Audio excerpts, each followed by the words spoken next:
रज़ी अल्लाह तआला अन्हु फरमाते थे, इल्म को 3 कामों के लिए मत सीखो और 3 कामों की वजह से मत छोड़ो। 3 कामों की वजह से सीखना भी नहीं और 3 कामों की वजह से छोड़ना भी नहीं है। पहली चीज़, उलमा से झगड़ा करने वास्ते इल्म मत सीखो। लोगों में फ़ख्र करने, गुरूर, मैंपना दिखाने वास्ते मत सीखो। लोगों के दिखावे के वास्ते इल्म मत सीखो। पहली चीज़, उलमा से झगड़ा करने वास्ते। दावत तबलीग में जाने से थोड़ी बहुत मालूमात हो गई, मशाइख की सोहबत में बैठ के थोड़ी बहुत मालूमात हो गई, यूट्यूब के बयानात सुनकर थोड़ी बहुत मालूमात हो गई।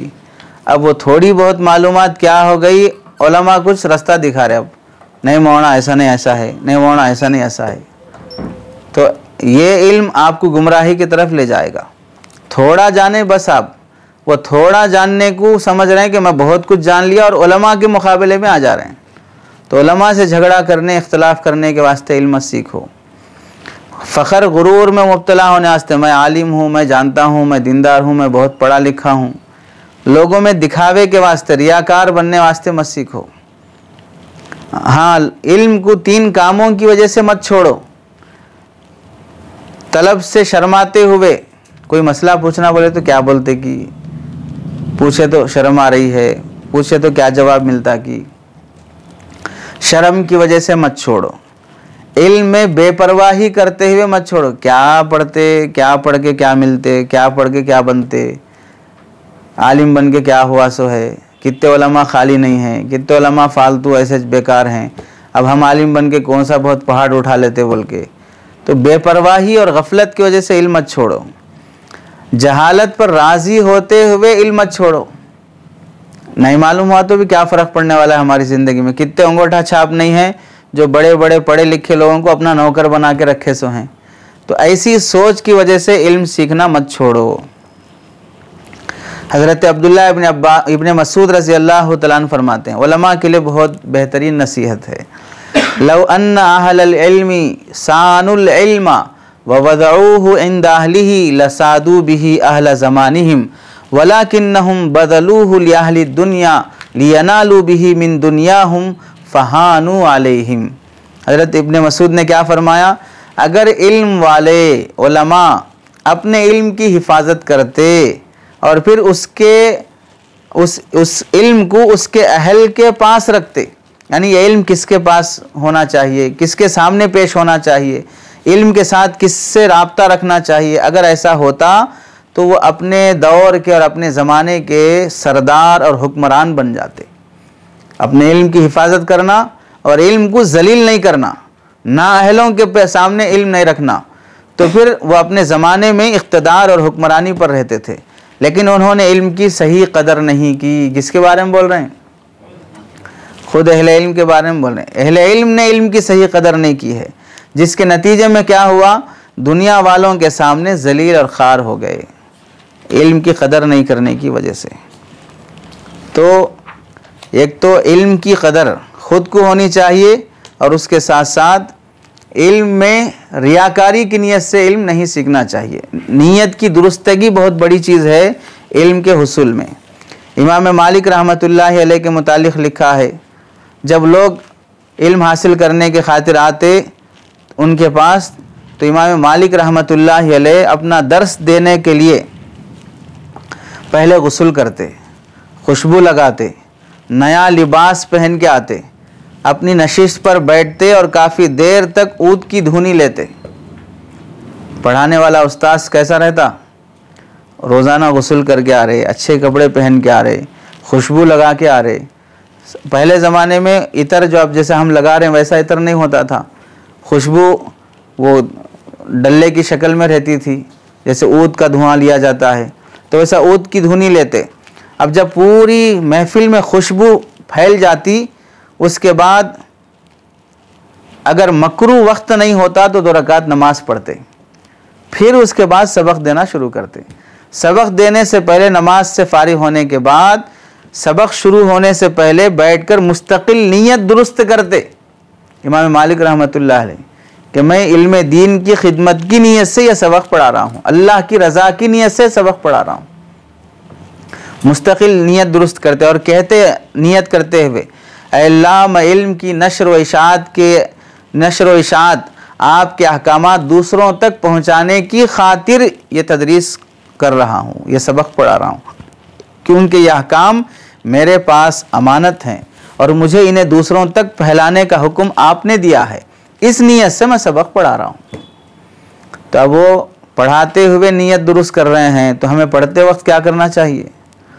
नीयत दुरुस्त कर लेना चाहिए। हर दिन की नीयत ताज़ा करना चाहिए। क्या वास्ते पढ़ने के लिए आया मैं? अल्लाह की रज़ा के लिए पढ़ने आया हूँ, अल्लाह का इल्म सीखने के लिए आया हूँ। अब जब मेरी हरकतें हैं, सुस्ती काहिली है, इस सुस्ती काहिली के साथ क्या अल्लाह मुझे अपना इल्म दे देगा? इस बेजारगी के साथ क्या अल्लाह मुझे अपना नूर दे देगा? मुझ जैसे नाअहलों को अल्लाह ताला अपने कुरान और अपने हदीस का इल्म दे देगा क्या? वो समझदारी दे देगा जो समझदारी कुरान हदीस के इल्म वालों में होना चाहिए। मेरी तलब के मुताबिक वहाँ से फैज़ जारी होता है। इमाम अबू यूसुफ रहमतुल्लाहि अलैह फरमाया करते थे, ऐ मेरी कौम, अपने इल्म की गायत, अपने इल्म का मकसूद, अपने इल्म से क्या चाह रहे हो? अल्लाह ताला की रज़ा जोई को बनाओ, अल्लाह की मर्ज़ी को अपने इल्म का मकसूद बनाओ। इसलिए कि मैं किसी भी मजलिस में नहीं बैठा मगर मैंने यही सोचा कि मैं सबसे छोटा आदमी मैं ही हूँ।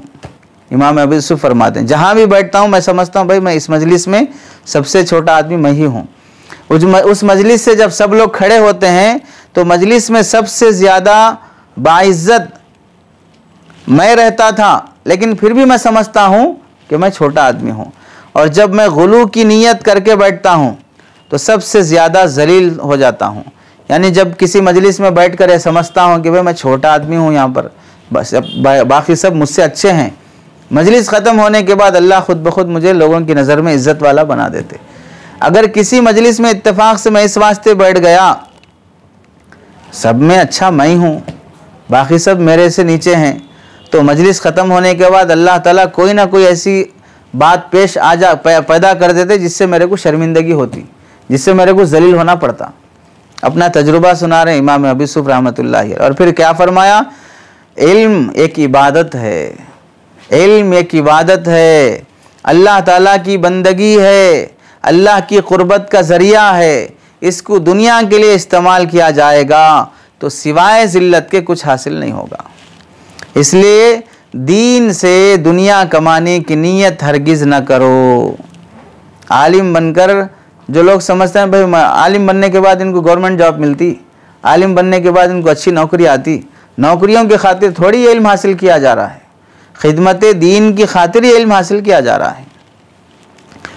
क्या बेहतरीन बात है। देखिए, शैतान पर सबसे ज़्यादा भारी चीज़ जो होती है वो है इखलास। शैतान को सबसे ज़्यादा भारी चीज़ जो पड़ती है वो है इखलास। क्यों? वजह क्या है? ज़्यादा इबादत कर लेना इंसान शैतान को भारी नहीं लगता, लेकिन इबादत में इखलास पैदा कर लेना शैतान को भारी लगता। वजह क्या है? जिस अमल में इखलास आ जाता उस अमल में शैतान का हिस्सा नहीं रहता। अब मुझे हिस्सा नहीं मिला बोले तो भाई एक अमल है जैसे आम तकसीम करे सबके लिए है, उसमें से अगर 4 बच्चों को बोल दे भाई इनको आम नहीं देंगे तो नाराज़गी होती नहीं होती? तो आम में हमारा भी हिस्सा है, लेकिन वो हिस्सा अगर किसी को नहीं दिए तो नाराज़गी होती। वैसे ही अमल कर रहे हैं तो शैतान भी चाहता उस अमल में क्या होना? मेरा भी हिस्सा होना। लेकिन आप मुखलिस बन गए कि मैं अल्लाह के वास्ते ही करूँगा, किसी और के वास्ते नहीं करूँगा, तो अब शैतान को उस अमल में से हिस्सा नहीं मिला। जब हिस्सा नहीं मिला तो क्या होगा? नाराज़ होता, शर्मिंदा होता, गुस्से में आता। तो इस वास्ते इखलास शैतान के लिए सबसे भारी चीज़ पड़ती है।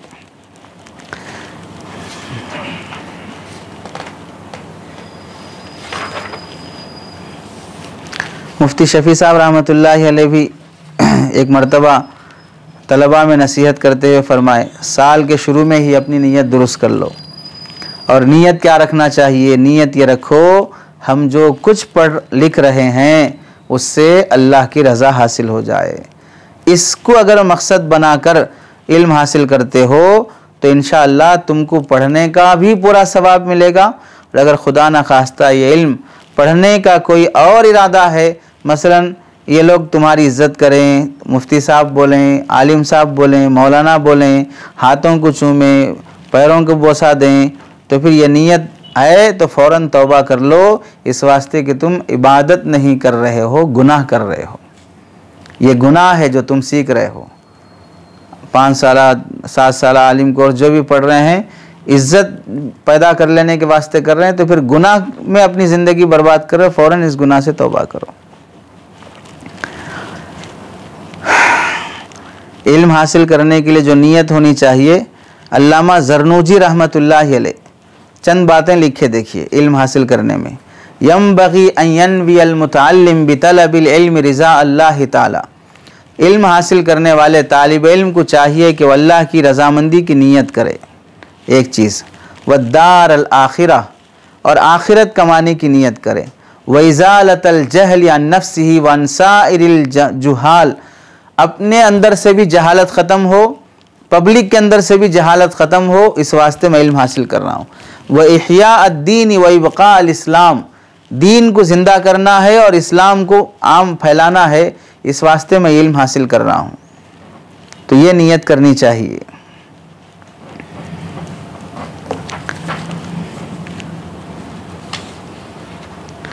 एक शेर में उन्होंने इस नीयत को जमा किया, अल्लामा ज़रनूजी ने।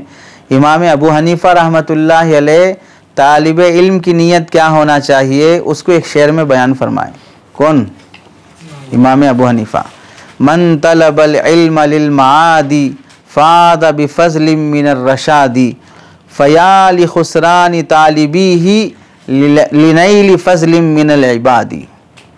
जिसने आखिरत के लिए इल्म हासिल किया तो अल्लाह ताला के फ़ज़ल से हिदायत ज़रूर उसको मिल जाएगी, और उन तलबा के लिए खसारा है, घाटा है, जो लोगों में इज़्ज़त हासिल करने के लिए इल्म हासिल करते हैं। फ़या लि खुसरान तालिबीही लिनैल फ़ज़लिम मिनल इबादी। बंदों में, लोगों में इज़्ज़त ओहदे की खातिर अगर इल्म हासिल करते हैं तो वो बहुत खसारे और घाटे में है। नीयत की दुरुस्तगी का एक वाक़या इमाम गज़ाली रहमतुल्लाहि अलैह का लिखा है। बगदाद का एक बहुत बड़ा मदरसा जहाँ से कई उलमा फ़ारिग़ हुए हैं, मदरसा निज़ामिया के नाम से था मदरसा। वहाँ जो वो मदरसा बनाने वाले जो हुक्मरान हैं, तो एक मरतबा मदरसे का जायज़ा लेने के लिए आए कि तलबा क्या वास्ते पढ़ रहे हैं यहाँ पर, देखेंगे। एक तालिब इल्म से पूछे भाई कहीं को पढ़ रहे, तो वो बोला मेरे बाप क़ाज़ी हैं, मैं भी क़ाज़ी बनना चाह रहा हूँ, निकाह पढ़ा के तोहफे हदिये मिलते रहते। बोल अगर मैं आलिम बन जाऊँगा तो फिर बाप के बाद या बाप के साथ मैं भी क़ाज़ी बन के काम कर सकता हूँ। दूसरे से पूछे, तीसरे से पूछे, तो हर आदमी, हर तालिब इल्म कोई ऐसी ही नीयत बताया जो इखलास वाली नहीं थी। जो मदरसा चलाने वाला जो बादशाह था बेचारा, वो नाउमीद हो गया, किसी की नीयत सही नहीं है, पढ़ने वाले बच्चों में क्या पढ़ेंगे आखिर ये। गुस्से में भी आ गया, अब मुझे मदरसा बंदिश कर देना है, ऐसा बोल, मुफ्त में दे के पढ़ा रहा हूँ, एक भी ढंग से नहीं पढ़ रहा और एक की भी नीयत सही नहीं है, बंदी कर देना है मदरसा बोल के निकलने लगे। तो एक कोने में एक तालिब इल्म को देखे, फटे पुराने कपड़े, मैले कुचेले, बैठ के किताब याद कर रहे। अब सोचे आखिर में इससे पूछ लेता हूँ क्या वास्ते पढ़ रहा है ना बैठ के। तो उससे पूछे तो वो तालिब इल्म ये जवाब दिया, मैं ये इल्म हासिल कर रहा हूँ ताकि मैं ये जान सकूं दलील की रोशनी में कि हमारा अल्लाह एक है। मैं इल्म हासिल कर रहा हूँ, जैसे हम सब जानते भाई हमारा अल्लाह एक है। कौन बोले हमारे को? माँ बाप बोले, बयानों में सुने, बोल के अल्लाह को एक मान लिए हम। दलील की रोशनी में हम अल्लाह को एक मानना, मालिक हकीकी सिर्फ एक है और वही ज़मीन आसमान का मालिक है, उसी की इताअत ज़रूरी है। ये सब मैं दलील की रोशनी में जानना चाह रहा हूँ। उसी की मर्ज़ी के मुताबिक अमल करना है और उसकी नामर्जियात से बचना है। तो मैं जो पढ़ रहा हूँ इस वास्ते के अल्लाह की मर्जियात पर चल सकूँ और अल्लाह की मनहियात से बच सकूँ, इस वास्ते मैं पढ़ रहा हूँ। ये खालिस नीयत हो गई, अल्लाह के वास्ते पढ़ रहे हैं। अल्लाह के वास्ते पढ़ने का मतलब क्या है? अल्लाह के अहकामात मालूम हो गए, अल्लाह बोल रहे ये करना, करते हम, ये नहीं करना, नहीं करते हम। ये जानकारी आ गई तो अमल का जज्बा आ जाता, फिर हम कर लेके जी सकते, इस नियत से पढ़ रहे हैं। तो बादशाह बोला कि अगर मदरसा मैं तोड़ देना चाह रहा था, लेकिन तुम्हारी एक की वजह से मैं मदरसा चलाना चाह रहा हूँ, पूरा मदरसा ख़त्म कर देना चाह रहा था, तुम्हारी एक की वजह से मदरसा चलाना चाह रहा हूँ। कौन था वो बच्चा? इमाम गज़ाली रहमतुल्लाहि अलैह। तालिब इल्म ही के अंदर जब नीयत मुखलिस होती है तो फिर वो बंदा बड़ा होने के बाद कैसा काम अल्लाह ताला उससे लेते हैं। सैयदना अब्दुल क़ादिर जिलानी रहमतुल्लाहि अलैह अपने उस इलाक़े से निकले, सैयदना अब्दुल क़ादिर जिलानी रहमतुल्लाहि अलैह, तो फिर उस इलाक़े में काम करने के लिए अल्लाह ने जिस शख्सियत को भेजा वो इमाम गज़ाली रहमतुल्लाहि अलैह थे। यानी अब्दुल क़ादिर जिलानी का बदल कोई बन सकता है तो वो कौन था? गज़ाली थे। तो अभी आप लोगों को हो सकता है कि भी उतनी बातें समझ में नहीं आए कि नीयत दुरुस्त होने के क्या क्या फ़ज़ाइल बाद में हमको बेहतर नतीजे में मिल सकते हैं, लेकिन फिर भी जो नीयत अकाबिर उलमा की तरफ से आई है ये होनी चाहिए, उसी नीयत के मुताबिक अपनी नीयत को दुरुस्त कर लो। हज़रत इल्म हासिल करने का मकसद क्या है? अमल करना। इल्म हासिल करने का मकसद अमल करना। अगर अमल ना किया जाए और सिर्फ इल्म हासिल करते ही रहें तो फिर इस इल्म का क्या फ़ायदा? उसे हज़रत हफ्स बिन हुमैद रहमतुल्लाहि अलैह एक मिसाल से समझाए। क्या हुआ? हज़रत दाऊद ताई रहमतुल्लाहि अलैह के पास ये हाजिर हुए, हफ्स बिन हुमैद रहमतुल्लाहि अलैह। उनसे एक मसला पूछे उनसे। तो हज़रत हफ्स बिन हुमैद रहमतुल्लाहि अलैह मसला पूछने के बाद दाऊद ताई रहमतुल्लाहि अलैह फरमाए, तुम मसले पूछते रहते, क्या वास्ते पूछते? अमल कर रहे नहीं कर रहे? अमल नहीं करे बगैर खाली मसले मालूम करने वाले की मिसाल कैसी है सुनो। अराइतल मुहारिबा इज़ा अरादा अन युल्क़ियल हर्बा अलैसा यजमउ आलतहु फ़इज़ा अफ़ना उम्रहु फ़िल आलति फ़मता युहारिब इन्नल इल्म आलतुल अमली फ़इज़ा अफ़ना उम्रहु फ़ी जमई फ़मता यामल। क्या फरमाए? तुम कभी किसी पहलवान को, अल्लाह के रास्ते के मुजाहिद को, गाजी को देखे लड़ने के लिए वो लड़ाई का, जिहाद का सामान सब तैयार कर रहा है, 10 साल से तैयार कर रहा। कितने साल का आलिम कोर्स? 5 साल का, 7 साल का, 8 साल का। तो 8 साल से ये जो इल्म हासिल कर रहे हैं क्या है? आलाते जिहाद है। ये 10 साल से जमा कर रहे, इल्म हासिल कर रहे, ये किताब पढ़ के, वो किताब पढ़ के, वो किताब पढ़ के 10 साल हो गए, खाली वो जिहाद के आलात जमा करने में ही लगा हुआ है। तो फिर जिहाद कब करेगा आखिर? आले जिहाद का मकसद क्या है? जिहाद करना है। तो तुम खाली आले जमा कर लेने में लगे हो। जैसे उसकी और आसान मिसाल, वज़ू बनाने का मकसद क्या है? नमाज पढ़ना। आधे घंटे से देख रहे आप वज़ू बना लेके बैठे। वज़ू फी नफ्सी मकसूद नहीं है, वज़ू नमाज की खातिर मकसूद है। ऐसे इल्म फी नफ्सी ही मकसूद नहीं है, इल्म अमल की खातिर मकसूद है। इल्म भी अपनी जगह पर मकसूद होगा, लेकिन निरा इल्म जो अमल से खाली हो उसकी कोई फजीलत कुरान हदीस में नहीं आती है। अमल वाले इल्म की फजीलत होती है। तो खाली वज़ू कर ले के बैठने से कुछ भी फ़ायदा नहीं होता है। जैसे आपको पानी पीना है, पहले ज़माने में कुएं में रस्सी डोल डाल के पानी निकालते थे। कुएं रस्सी डाल के पानी निकाल लेके बैठे, भाई आखिर पीते कब पानी? डोल से निकालने का मकसद क्या है? पानी पीना है। खाली डोल डाल रहे निकाल रहे, डाल रहे निकाल रहे, पानी पीते नहीं पीते आखिर। तो ये इल्म हासिल करने का मकसद अमल करना है। इल्म हासिल करने में लगे हो लेकिन अमल के अगर तरफ तवज्जो नहीं है तो फिर ज़िंदगी हुसूल इल्म में गुजर जाएगी, तो अमल कब करोगे? तो कहना यह है कि अमल करने की कोशिश करो अपने इल्म के साथ। उसकी मिसाल देखो, बनी सुफियान इब्न उयैना रहमतुल्लाहि अलैह एक वाक़या सुनाए। कान आलिमुन व आबिदुन, बनी इसराइल में एक आलिम भी था और एक आबिद भी था, दोनों अलग अलग थे। कालल आलिमु लिल आबिद, आलिम ने आबिद से कहा, मा यमनऊका अन तातियनी व ताखुदा मिन्नी व अंत तरा अन्नासा यातूनी। भाई क्या बात है, आप मेरे पास इल्म सीखने वास्ते आ रही नहीं, मसले पूछने आ रही नहीं, जबकि तुम देख रहे हो कि कई लोग मुझसे मसाइल पूछने के वास्ते आते, इल्म सीखने वास्ते आते। तो वह आबिद क्या कहने लगा, ताल्लमतु शय्यन फ़अना अअमलु बिही फ़इज़ा अफ़ना अतैतुक, मैं कुछ इल्म सीख लिया हूँ, उस इल्म पर अमल कर रहा हूँ, जब वो इल्म ख़त्म हो जाएगा तो फिर दूसरा एक नया इल्म सीखने के वास्ते फिर आता हूँ। अभी मैं क्या कर रहा हूँ, इल्म सीखे हुए इल्म पर अमल करने में मसरूफ़ हूँ। अब जब ये अमल इल्म के मुताबिक वाला ख़त्म हो जाएगा, अब मेरे पास इल्म नहीं है नया अमल करने के वास्ते, तो फिर नया इल्म सीखने आऊँगा, फिर नया अमल भी करूँगा। समझ में आ रहा है क्या कहना मकसूद है? जितना इल्म सीख लिया उतने इल्म पर अमल जारी है मेरी। ज़रूरत से ज़्यादा इल्म सीखने के क्या करते, जबकि अमल ही नहीं है। ये उन लोगों के लिए। अब हमारे लिए जो आलिम बन रहे हैं, हमको इल्म तो पूरा सीखना है, उसके साथ साथ हद्दल वसा अपने इल्म पर अमल साथ साथ चलते रहना है। ऐसा किसी तालिब इल्म के दिलो दिमाग में नहीं होना चाहिए अभी शरारत चल रही है, बदतमीज़ी चल रही है, और गाने चल रहे हैं, फिल्में चल रही हैं, ग़ीबतें चल रही हैं, और नामुनासिब बेहयाई की बातें और छेड़छाड़ हो रही है।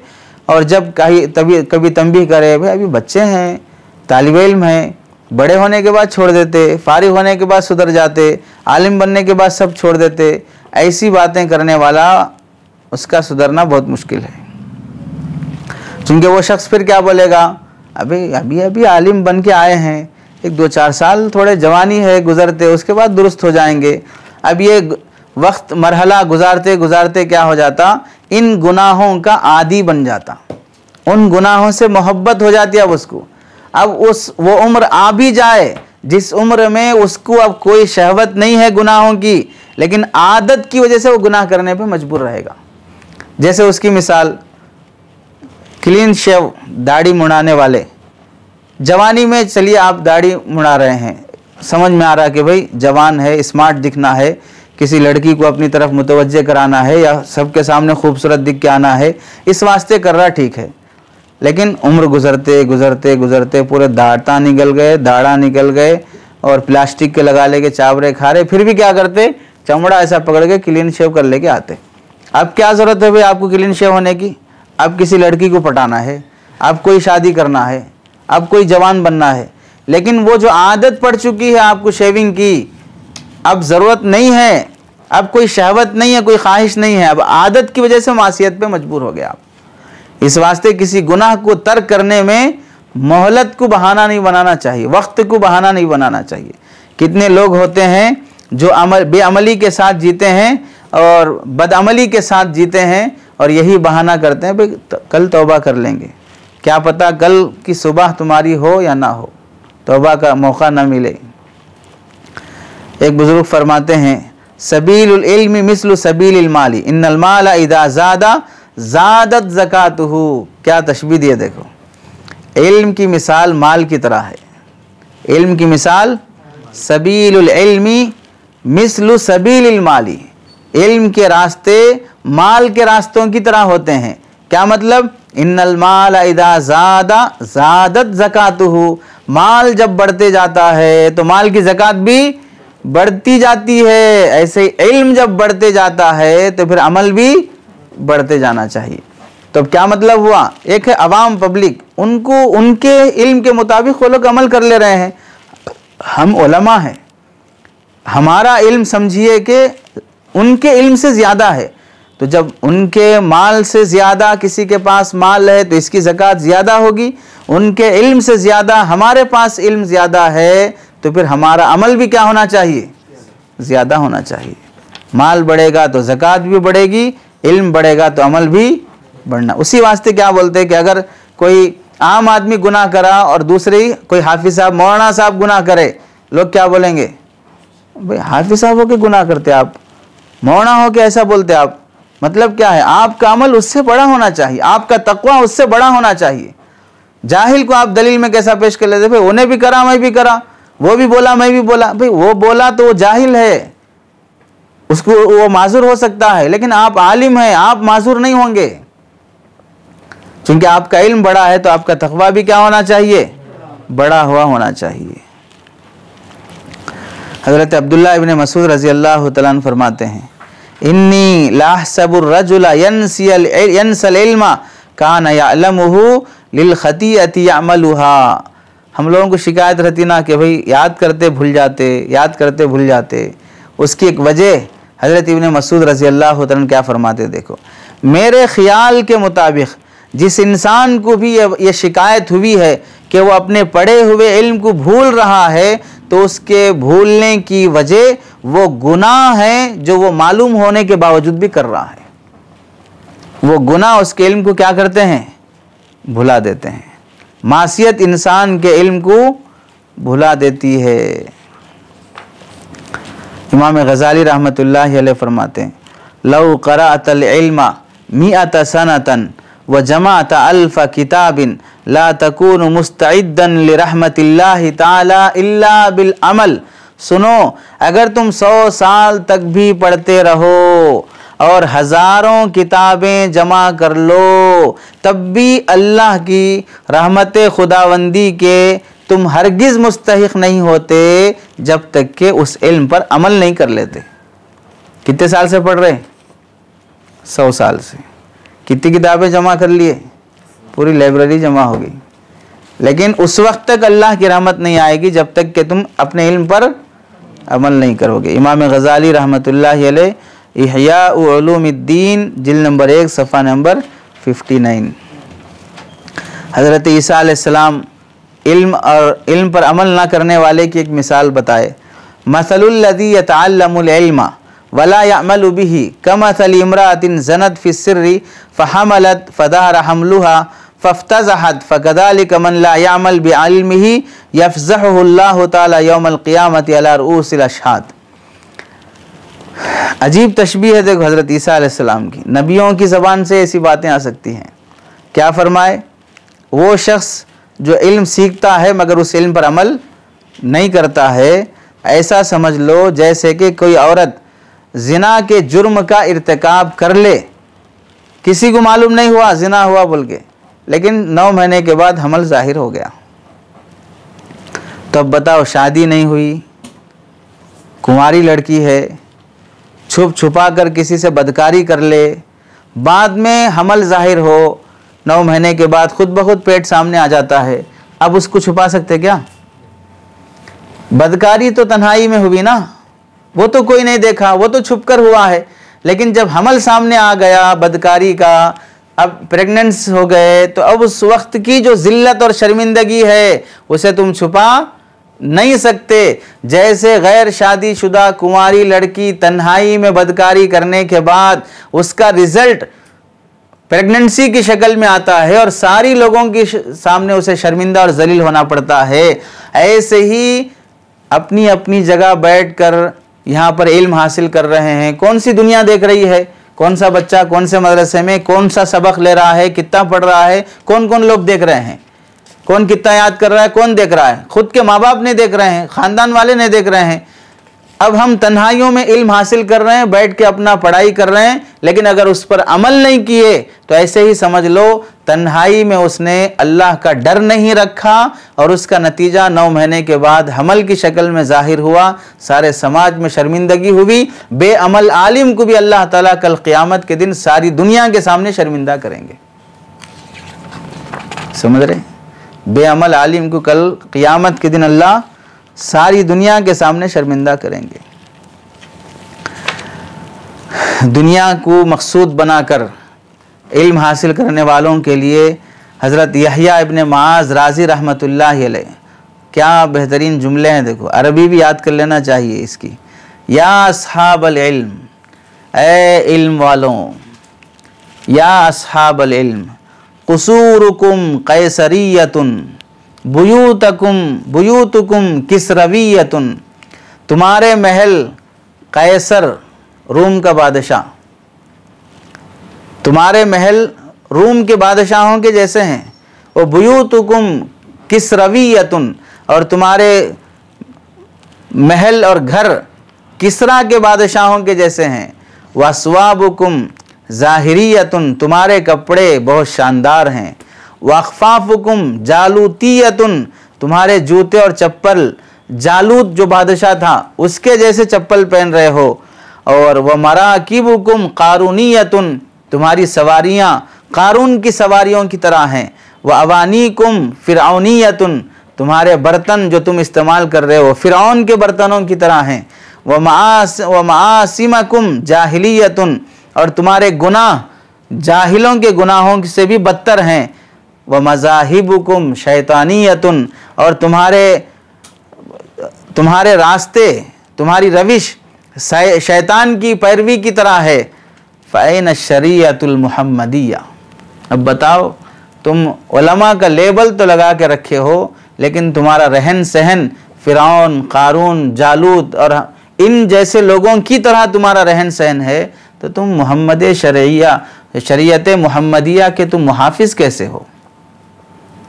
तुम्हारे रहन सहन से, तुम्हारी सोच से, तुम्हारी ज़बान से, तुम्हारी गुफ्तगू से मोहम्मद शरीयत मुहम्मदिया के खादिम होना तो नहीं दिख रहा है।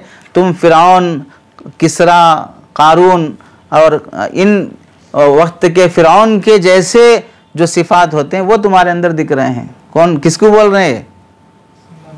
उलमा को बोल रहे हैं। कौन? यहया राजी रहमतुल्लाहि अलैह। कौन से उलमा को? दुनिया को मकसूद बनाकर इल्म हासिल करने वालों को। इस वास्ते मुखलिस होना चाहिए। इमाम मोहम्मद रहमतुल्लाह, ये इमाम हसन बसरी रहमतुल्लाहि अलैह की गालिबन ये जुमले हैं, देखो। वराइशाती यहमदिब अन्हा, चरवाहे भेड़ियों से बकरियों की हिफाजत करते हैं। चरवाहे बकरियां चराने वाले, बकरियां चराने वाला बकरियों की हिफाजत करता है किससे?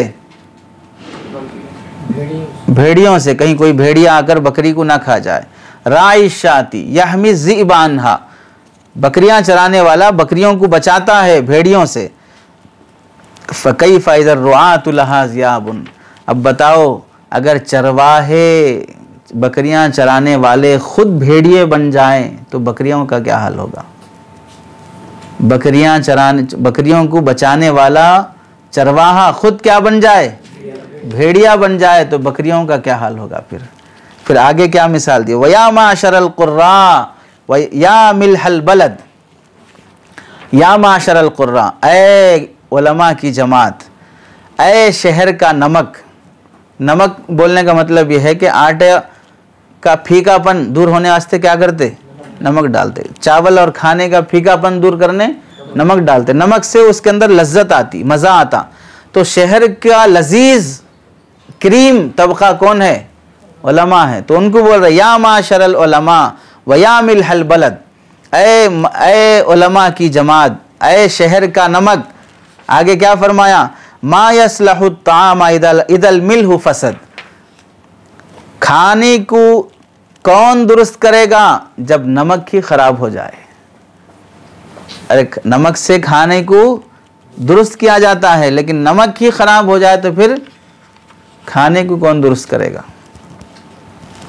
दही खट्टा हो जाए तो उसे सही करने वास्ते क्या करते हैं? नमक डालते हैं। लेकिन नमक ही खराब हो जाए तो फिर दही कैसे दुरुस्त होगी? और उसे आसान मिसाल में समझ लो, बीमार का इलाज, मरीज़ का इलाज तबीब करता है, और अगर तबीब ही मरीज़ बन जाए तो इलाज मरीज़ का कौन करेगा? नहीं समझे? मजलूम का मुकद्दमा अदालत में इंसाफ का फैसला जज करता है। जज ही अगर जालिम बन जाए तो फिर मजलूम को इंसाफ कहाँ से मिलेगा? तो फिर कौम की रहबरी के लिए उलमा होते हैं सबसे ज़्यादा, जिसे मुस्लिह कहा जाता है। मुस्लिह अगर मुफसिद बन जाए, वही अगर बिगाड़ पैदा करने वाला हो जाए तो फिर कौम की इस्लाह कौन करेगा? इल्म के हुसूल के लिए मशक्क़त और तकलीफ़ बर्दाश्त करना। अब इन अकाबिर की ज़िंदगियों में से एक सहाबी का वाक़या यहाँ पर है, देखिए। हज़रत कसीर बिन कैस रज़ी अल्लाह रहमतुल्लाहि अलैह ताबई हैं, ये फरमाते हैं, कुन्तु जालिसन मा अबी दर्दा, अबू दर्दा रज़ी अल्लाह तआला अन्हु के साथ मैं बैठा था दमिश्क की जामे मस्जिद में। एक शख्स आया और कहने लगा, अबू दर्दा, मैं तुम्हारे पास मदीना मुनव्वरा से आया हूँ। कहाँ से? दमिश्क मुल्क शाम का इलाक़ा है, वहाँ आया हूँ। क्या वास्ते आया हूँ?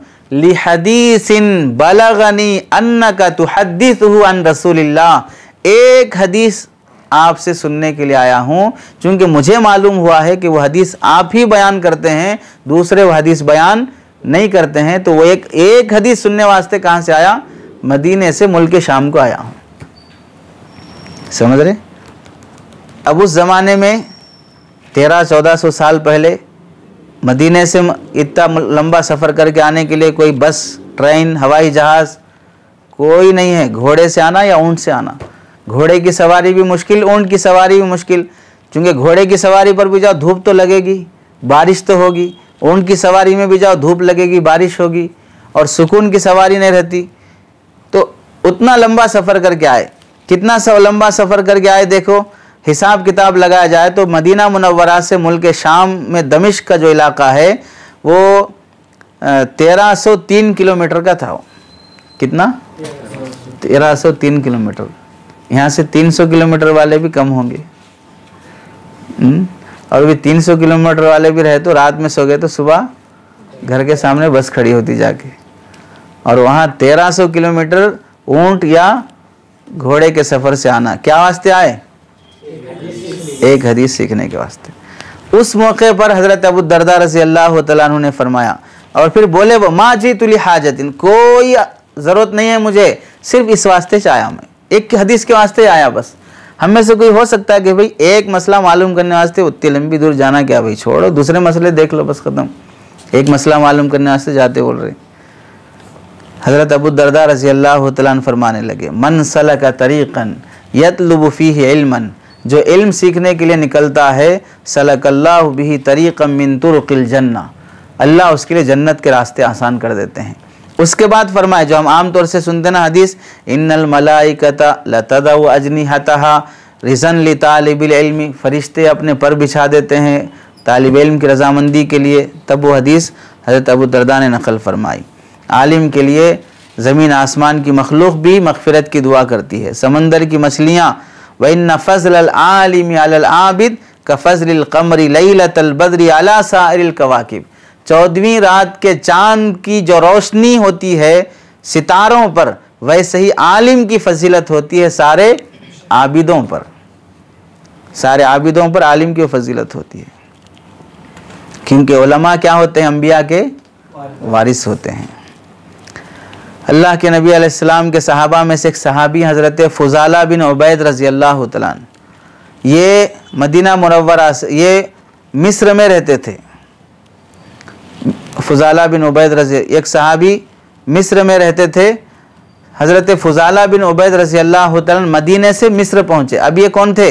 मदीने से कहाँ गए? अभी जो था मुल्क शाम गए, दूसरे मदीने से मिस्र गए।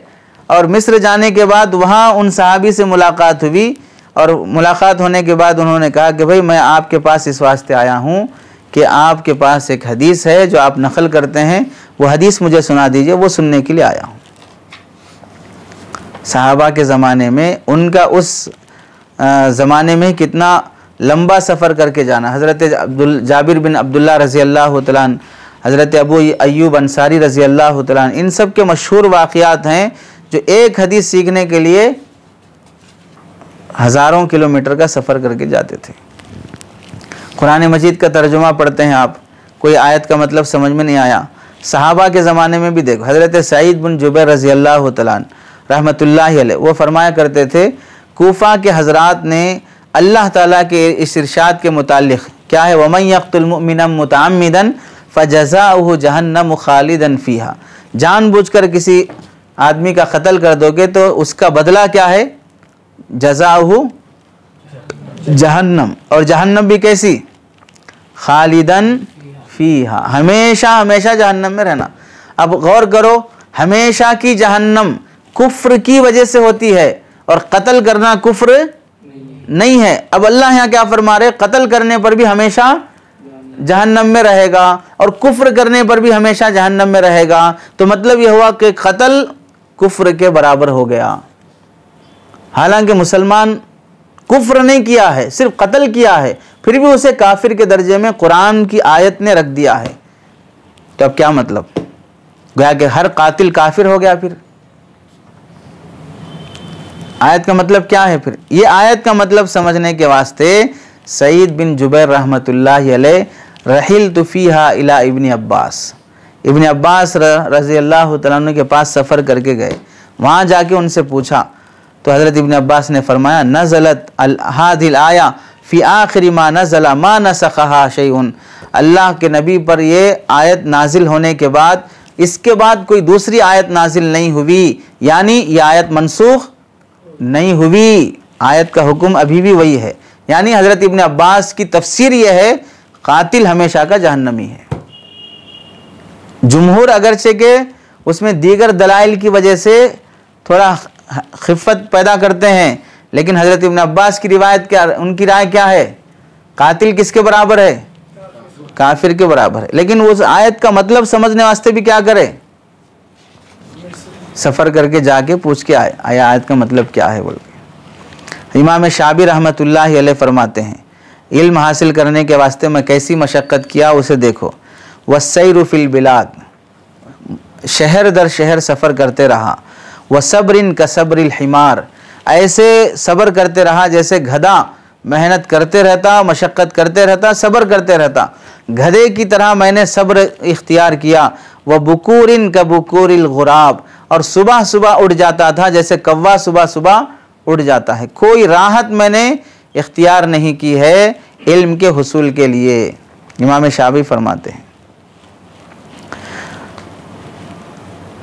हज़रत अल्लामा इब्न अब्दुल बर रहमतुल्लाहि अलैह फरमाते हैं हज़रत मसरूख रहमतुल्लाहि अलैह बड़े मुफस्सिर गुज़रे हैं। हज़रत इमाम मसरूख रहमतुल्लाहि अलैह, इनको एक हर्फ का मतलब मालूम नहीं था। जैसे अब इला मिन ये हुरूफ में से है ना, एक हर्फ का मतलब मालूम नहीं था। उस एक हर्फ का मतलब मालूम करने के लिए अपने शहर से मदीना सफ़र करके आए, वो एक हर्फ का मतलब मालूम करने के वास्ते।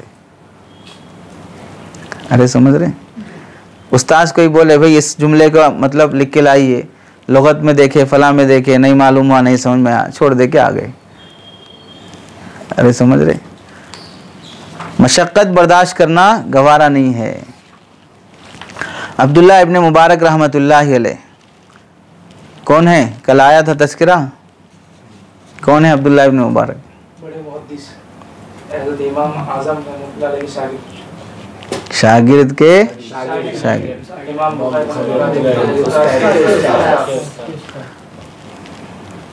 तो उनको कोई ख्वाब में देखा, पूछा अल्लाह तुम्हारे साथ क्या मामला करे? तो अब्दुल्ला इब्न मुबारक रहमतुल्लाहि अलैह ने फरमाया इल्म के हुसूल के लिए जो मैं मशक्क़त बर्दाश्त करते हुए सफ़र दर सफ़र करते रहा, उस सफ़र इल्म की बरकत से अल्लाह ताला ने मुझे बख्श दिया। क्या फरमाया देखो, राइतु इब्न अल मुबारक फिन नौम फ़क़ुल्तु मा सना अल्लाहु बिक क़ाल गफ़र अली बिरिहलती, मेरे रिहलत यानी मेरे सफ़रों की वजह से अल्लाह ने मेरी बख्शिश फरमा दी इल्म के हुसूल के लिए। इमाम शाबी रहमतुल्लाहि अलैह की एक वाक़या लिखा है कि एक आयत का मतलब समझ में नहीं आया तो इमाम शाबी रहमतुल्लाहि अलैह बसरा से मुल्क शाम का सफ़र करके गए। बसरा से मुल्क शाम का सफ़र करके गए, सिर्फ क्या वास्ते? एक आयत का मतलब समझ में नहीं आया तो वो पूछने के वास्ते। और बकी इब्न मुखल्लद रहमतुल्लाहि अलैह का भी वाक़या लिखा है, भिखारी और फ़कीर बनकर 1 साल तक इल्म हासिल करते रहे इल्म की तलब में। अब्दुर्रहमान इब्न अबी हातिम रहमतुल्लाह अलैह लिखते हैं कि इल्म हासिल करने के वास्ते क्या इन लोगों की मशक्क़त होगी। देखिए, पहली मरतबा इल्म हासिल करने के लिए निकला, कई सालों तक हुसूल इल्म में लगा रहा। इसी दौरान जो मैं पैदल चला हूँ 1000 फरसख से ज़्यादा। पैदल कितना चले? 1000 फरसख। 1000 फरसख का मतलब होता है 3000 मील। कितने? 3000 किलोमीटर नहीं, 3000 मील। तो आप उसे समझ लीजिए 4500 किलोमीटर मैं पैदल चला हूँ पहली बार जब मैं सफ़र इल्म का करना चाहा। फिर उसके बाद मुसलसल जब मैं चलते रहा तो शुमार करते रहा, अब मैं कितने मील चला बोल के शुमार करते रहा, लेकिन जब इल्म के हुसूल का सफ़र लंबा होते गया तब मैं शुमार करना भी बंद कर दिया। तो 4,500 किलोमीटर कैसा चले? पैदल चले इल्म की खातिर। अरे समझे नहीं समझे?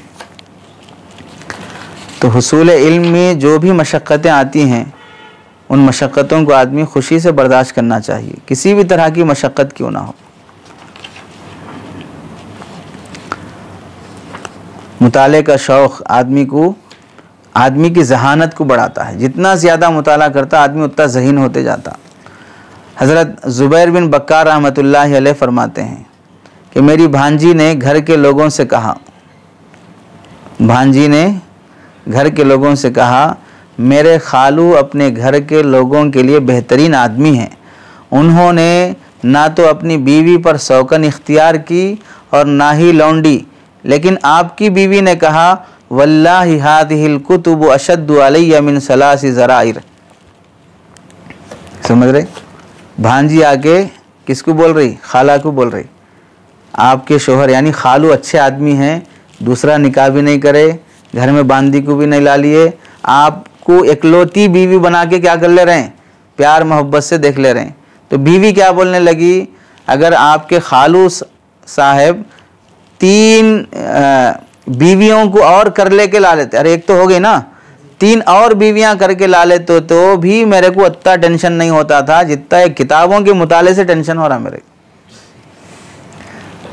अरे शौकन आ जाना इतना मुसीबत नहीं है जितना इनके मुताले की वजह से मेरे को हैबत हो रही है।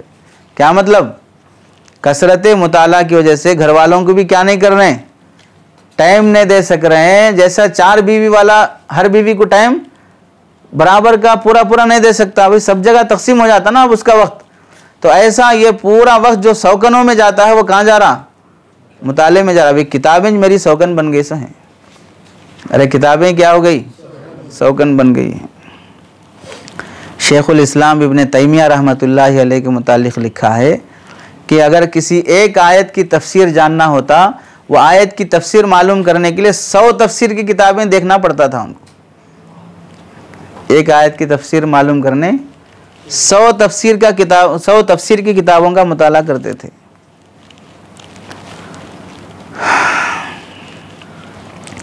कैसा उन्होंने इल्म हासिल किया, देखो कैसी मशक्क़त। शाह अब्दुल अजीज़ रहमतुल्लाहि अलैह शेखुल हिंद मुहद्दिसुल हिंद शाह वलीउल्लाह रहमतुल्लाहि अलैह के फ़र्जंद हैं। शाह अब्दुल अजीज़ मुहद्दिस दहलवी रहमतुल्लाहि अलैह लिखते हैं कि जो किताबें मेरे पास मैंने जमा करके रखी हैं अपने कुतुब खाने में, उन तमाम किताबों को मैं याद कर लिया हूँ। वो तमाम किताबों को मैं क्या कर लिया? याद कर लिया। तो मुनाजिर हसन गिलानी रहमतुल्लाहि अलैह उनके शाह अब्दुल अजीज़ दहलवी रहमतुल्लाहि अलैह का कुतुब खाना देखे कि उनके पास जितनी किताबें हैं वो सब किताबें वो याद कर लिए। कितनी किताबें हैं? तो जब उनकी किताबें देखे गए तो 15,000 किताबें थी। कितने थे? 15,000 किताबें थे। अब आज हमको आसान ना हो, आसान सिर्फ याद करना मुश्किल, वो कितनी किताबें याद करे? 15,000 किताबें याद कर ली। कोई आदमी बिला वजह बड़ा नहीं बनता है, अपनी मेहनत से बड़ा बनता है। अल्लामा अनवर शाह कश्मीरी रहमतुल्लाहि अलैह की भी मुताले की कसरत, बीमार हो गए तो भी मुताला नहीं छूट रहा है। एजाज़ अली रहमतुल्लाहि अलैह दिन रात मुताले में रहते थे। जितने हजरात भी अपने अपने ज़माने के बड़े बने हैं वो सब मुताले की वजह से हुए हैं, इल्म के कमाल की वजह से हुए हैं। इमाम बुखारी रहमतुल्लाहि अलैह लिखते हैं कि उनके बारे में लोगों ने मशहूर कर दिया, भाई इमाम बुखारी का हाफिज़ा बड़ा तेज़ है, कोई हदीस नहीं भूलते, वो याद कर लिया। तो कई कोई इतने बड़े हाफिज़ा, इतना बड़ा हाफिज़ा कैसा मिल गया उनको? तो कोई बात फैला दिए कि भाई बिलाज़र एक दवा का नाम है, वो दवा यूज़ करते हैं उन्होंने, उस वास्ते उनका जहन क्या है? बहुत तेज़ हो गया। तो इमाम बुखारी रहमतुल्लाहि अलैह को मालूम हुआ कि भाई ऐसा मेरे बारे में मशहूर हो गया। तो लोग आके पूछे वो दवा कहाँ मिलती, थोड़ा हमारे को बोलो बोल के। तो इमाम बुखारी फरमाए मुझे तो नहीं मालूम वो दवा कहाँ मिलती, अलबत्ता हाफिज़ा मजबूत होने का ज़रिया क्या है उसे सुनो। ला आलमु शय्यन अनफा लिल हिफ्ज़ी मिन नहमति रजुली व मुदावमति नज़री। हाफिज़ा मजबूत होने के लिए मेरे पास कोई दवा नहीं है सिवाय इस बात के कि आदमी इन्हिमाक के साथ, तवज्जो के साथ, तसलसल के साथ मुताला करते रहेगा, तो इससे बड़ी बेहतर चीज़ और इससे बड़ा बेहतर इलाज हाफिज़ा मजबूत करने के लिए कोई मेरे पास नहीं है। कौन बोल रहे हैं? तवज्जो से मुताला करना और मुसलसल मुताला करना। हकीम जालिनूस मशहूर हकीम गुजरा है, दुनिया का मशहूर हकीम। उसके बारे में मशहूर है कि भाई कोई चीज़ नहीं बोलता था, जड़ी पत्ता, किसी भी दरख्त का पत्ता देखने के बाद बोल देता ये पत्ते से ये दवा बनती, ये पत्ते से ये दवा बनती, ये पत्ते से ये दवा बनती। पत्तों को, जड़ों को देख के बोल देता था ये जड़ के अंदर ये असर है बोल के। कोई चीज़ नहीं बोलते थे। उनसे पूछे भाई कैसा आपके इतना आपका हाफिज़ा मजबूत हो गया, तो क्या बोले? शराबी अपने शराब पर जितना पैसा खर्च करता है, मैंने मुताले के चराग पर उतने पैसे खर्च किए हैं। समझ रहे? शराबी अपने शराब पर जितना पैसा खर्च करता है, मैंने अपने चराग पर उतने पैसे खर्च किए हैं। चराग में तेल हो गया फिर तेल लाके डालो, चराग में तेल हो गया फिर शराबी बोतल खाली हो गई फिर और एक बोतल लाके चढ़ा लो। उतना मैंने अपने चराग में तेल चढ़ाया है जितना शराबी शराब चढ़ाता, तब जाके जहानत आई है। अल्लामा इब्न रुश्द रहमतुल्लाह अलैह, ये भी बहुत बड़े फ़क़ीह गुज़रे हैं। पूरी ज़िंदगी शूर आने के बाद से जब पढ़ना शुरू किए, पूरी ज़िंदगी मरने तक कोई दिन इनका मुताले से खाली नहीं गया सिवाय 2 दिन के। पूरी ज़िंदगी में 2 ही दिन मुताला छूटा बस। कौन से हैं वो 2 दिन? एक दिन वालिदा की इंतकाल की वजह से, दूसरे दिन इनके निकाह की वजह से। क्या छूटा? सिर्फ मुताला छूटा पूरी ज़िंदगी में। और हम लोगों को अगर शादी हो जाए तो 1 हफ्ते की फजर की नमाज़ छूट जाती, 15 दिन की फजर की नमाज़ छूट जाती। क्यों? अभी दूल्हे साहब मौना भी क्यों ना हो, अभी दूल्हे बने हैं, रात भर जागे हैं, अब फजर में कहाँ से उठ के नहा धो के तैयार होके आते। इस वास्ते पब्लिक भी क्यों भी है रियायत कर लेनी चाहिए कि भाई दूल्हे साहब हैं, छोड़ दो, क्या कोई बात नहीं रहती। अरे समझे नहीं समझे? काजी सनाउल्लाह पानीपत्ती रहमतुल्लाह अलैह, मुताले का बहुत शौक़ था इनको। अब जिस ज़माने में आप गुज़र रहे हैं कौन सा है? तालिबे इल्मी का ज़माना है। उनके तालिबे इल्मी के ज़माने में दरसियात पढ़ने के साथ साथ 350 खारिजी किताबें अय्यामे तालिबे इल्मी में पढ़ के फारिग हो चुके थे। कितनी किताबें? 350 किताबें। आपके पूरे आलिमियत के पूरी किताबें कितने नहीं हैं? 350 नहीं हैं। और वो खारिजी किताबें कितने पढ़ लिए? 350 पढ़ लिए। काजी सनाउल्लाह पानीपत्ती रहमतुल्लाह, ये कितने बड़े आलिम हैं उसका अंदाज़ा लगा लो। अभी शाह अब्दुल अजीज़ रहमतुल्लाह अलैह का नाम आया ना, शाह वलीउल्लाह के बेटे, शाह वलीउल्लाह के बेटे शाह अब्दुल अजीज़ काजी सनाउल्लाह पानीपत्ती को बैहक़ी वक्त बोलते थे। यानी इमाम बैहक़ी अपने ज़माने के जैसे ज़हीन फ़क़ीह मुहद्दिस थे। मैं इनको अपना बैहक़ी समझता हूँ। अब शाह अब्दुल अजीज़ उनकी तारीफ़ करते थे।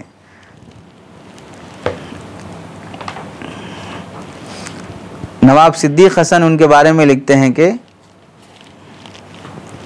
ये वो ज़माना था जहाँ पर प्रिंट नहीं होते थे, किताबें हमारे को पहले से मार्केट में मिलती नहीं थी, ख़ुद लिख लेना पड़ता था।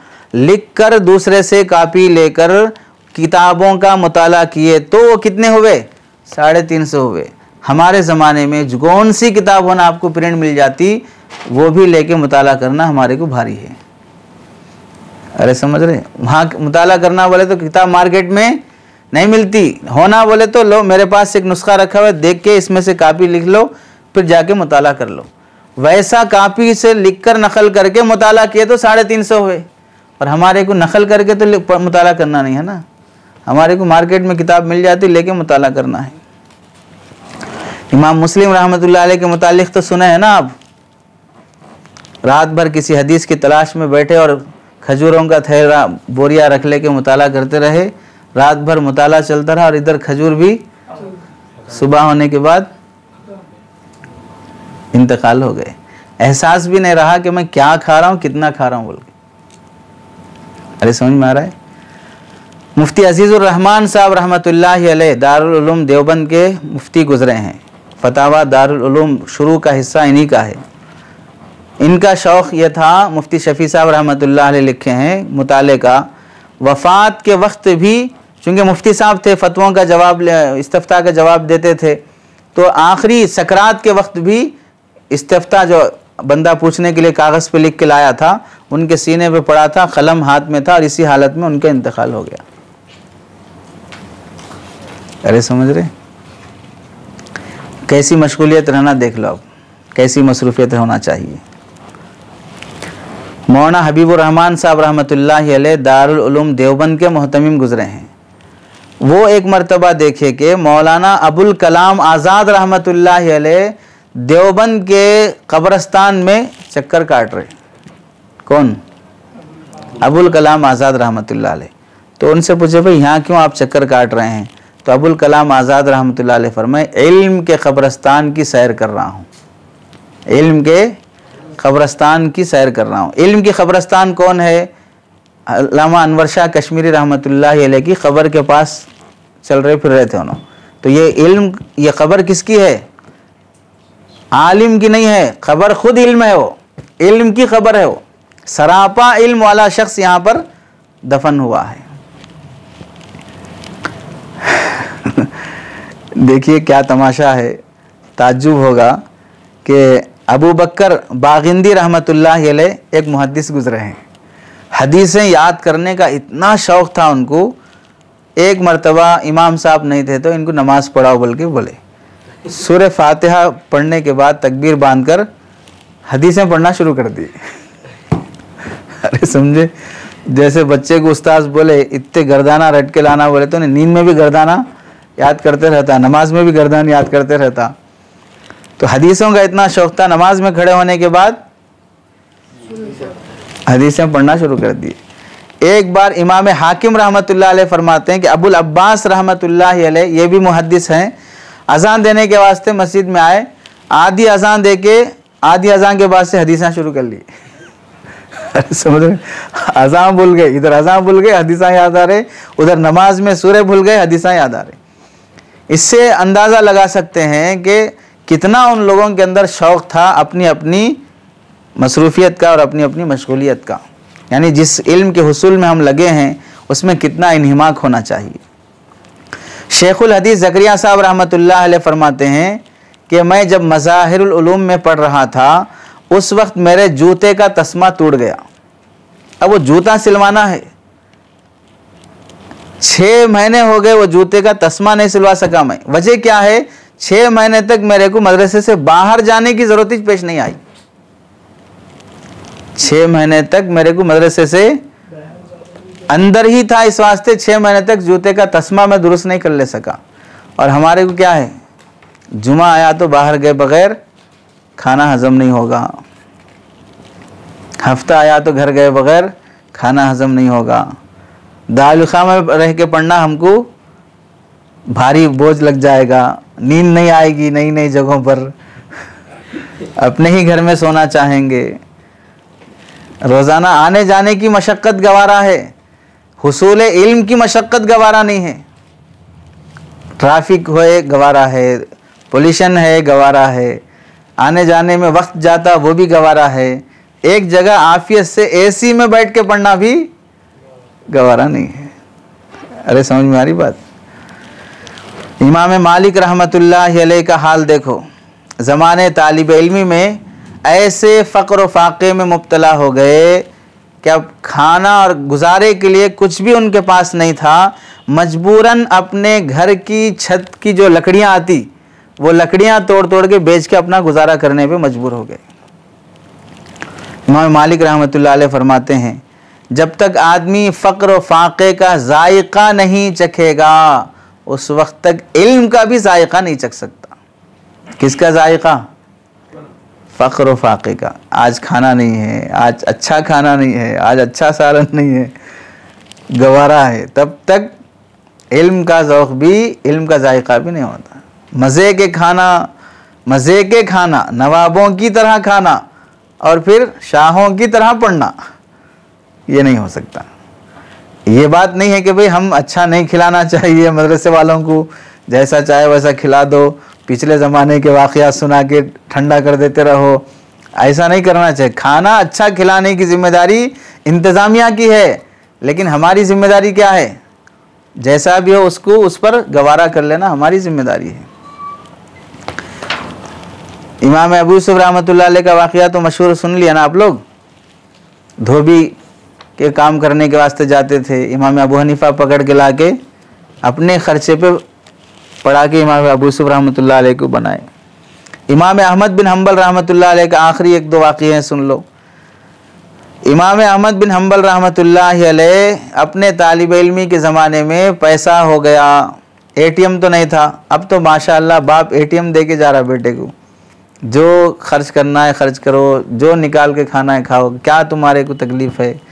अरे नहीं समझ रहे, माना 1500 भेजने का भी ख़त्म, अब एटीएम किसके हाथ दे रहे?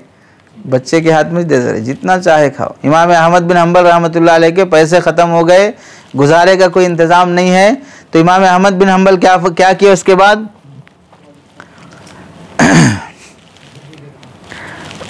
फाका था, रोटी गुजारे के लिए रोटी खाने का इंतज़ाम भी नहीं था, होटल पे जाके 2 रोटी खाए उससे लेके, पैसे देने वास्ते पैसे नहीं है। अब होटल वाला नहीं छोड़ रहा, जूते दे के आ गए उसको, नहीं है मेरे पास कुछ भी बोल के। अब आगे के गुजारे करना है। दिन में सबक में हाजिर रहते, टाइम मिलने के बाद जो बाज़ार में थैले उठाने की मजदूरी का काम करते, इमाम अहमद जाके थैले उठाकर मजदूरी करते, कुछ पैसे मिल जाते, ला लेते, फिर आगे क्लास में पढ़ लेते। अरे समझ रहे? कोई तालिब इल्म ऐसी मजबूरी और मशक्क़त गवारा कर सकता है कि भाई होटल में यानी बाज़ार में मजदूरों के साथ थैले उठा रहा है? कहाँ का तालिब इल्म? फला मदरसे का तालिब इल्म। लेकिन इन्होंने उसको ज़िल्लत नहीं समझा, उसको उज़्र नहीं समझा, मेहनत से पढ़े। और 4 इमामों में से एक इमाम कौन है? इमाम अहमद बिन हम्बल। हम लोग सोचते ये सब बादशाहों के घराने के रहेंगे बड़े बड़े, इस वास्ते 4 बड़े इमाम बन गए। कैसे घरानों से उठ के आए और अल्लाह ने क्या मकाम दिया देख लो। इमाम बुखारी रहमतुल्लाह अलैह अपने ज़माने का वाक़या लिखते हैं, साथ पढ़ने वाले साथियों को महसूस हुआ कि भाई चंद दिन के बाद इमाम बुखारी दर्स में नहीं आ रहे। तलाश हुई कि भाई कहाँ हैं, क्या हो गया उनको।